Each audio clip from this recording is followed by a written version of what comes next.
Today's verse is Matthew 7:13 and 14, which comes from the last part of the Sermon on the Mount. In it, Jesus says, "Enter through the narrow gate, because the gate is wide and the way is spacious that leads to destruction, and there are many who enter through it.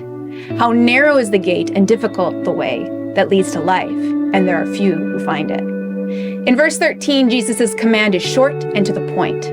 Enter through the narrow gate. A little later in verse 14, he identifies what this gate is the entrance to. It's the entrance to life.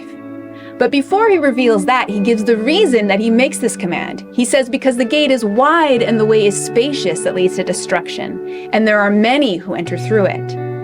In other words, there's another gate out there, and when you see it, it will appear to you as if it were the gate to life, because it is so wide and welcoming, and because the way leading up to that gate is so spacious and roomy, even with so many people on it, the crowd itself adding to its attraction.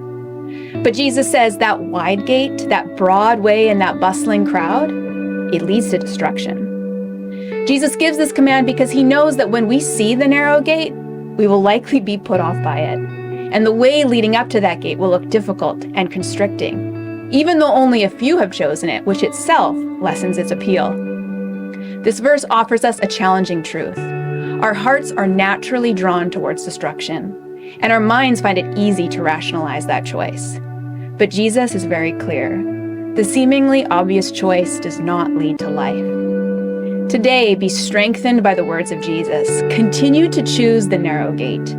Jesus himself is that gate, and continue to choose the difficult way.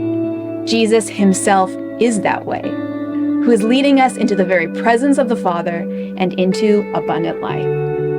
If you'd like to learn more about the historical background of Matthew's Gospel, please visit the Bible Affects YouVersion Connect page.